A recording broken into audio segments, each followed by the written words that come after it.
Pre-season at Essex and the start of the season actually getting ever closer.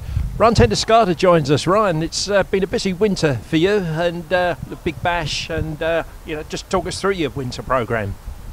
Yeah, I was in New Zealand for the first half of the winter. I played with the Otago Volts in their 2020 comp, and then, like you say, I was at the Big Bash watching for the first half, and I replaced Kieran Pollard, played for the Adelaide Strikers. We did really well and fell over at the semi-final stage. Indeed. Been a lot of talk in the English press about the merits of the Big Bash and how it's sort of just completely surpassed our own 2020 competition, and actually pushing perhaps as the IPL was one of the prestigious competitions in 2020. Your thoughts, because you play in both, don't you? Look, there are different measures you can use. I mean, as a package, it's a far superior package. I think that helps with the crowds they get there. Playing at night obviously creates a lot of atmosphere. All the games are under lights.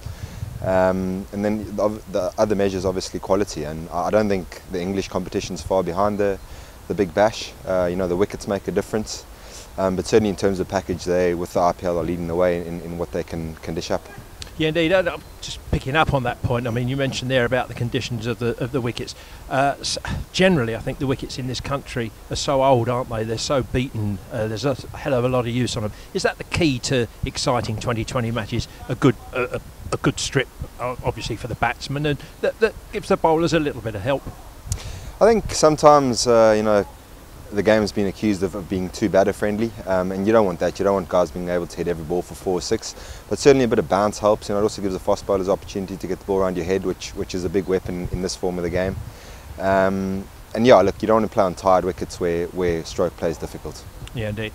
Talking of that and a bit of life, Sean Tate joins us again for another season of 2020 cricket. Made a huge impact both on and off the field. A very, very popular guy, wasn't he? You'd be, as captain of the Essex 2020 squad for this coming year, be delighted to have him in your ranks. He's a great weapon to have. He's bowling very quickly again. Obviously, he's at Adelaide with us. He bowled very well. The challenge for him will be to keep his body going, and I think the structure of the tournament will be very good for him. He can have 3 or 4 days off between games where he doesn't have to bowl, give his arm a chance to rest up. And I think if he can bowl quickly like he has done in the past, and we can use him cleverly, he'll be a massive asset to us. Yeah, indeed. And, as it seemed, I mean, the emergence of Tom Westley gives you options. Jesse Ryder emerged, gives you options on 2020 in the bowling, something that a captain can never have too many of. Your thoughts on your first season as captain?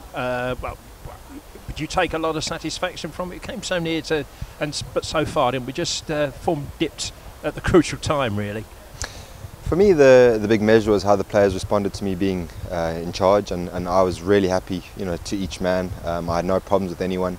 I felt everyone put in all the time, and that was one of the measures I wanted to use at the start of the campaign. Is could I trust guys to rock up and give their best, not necessarily the best performance, but give their best every time. And like I say, for every game, I can't point a finger at one person who didn't do that. It's well noted how we keep falling short at the crucial stages, but I think the players deserve a lot of credit for for getting to those stages so consistently. And we've got quality across the board. I've got no doubt about that. We've shown it year upon year.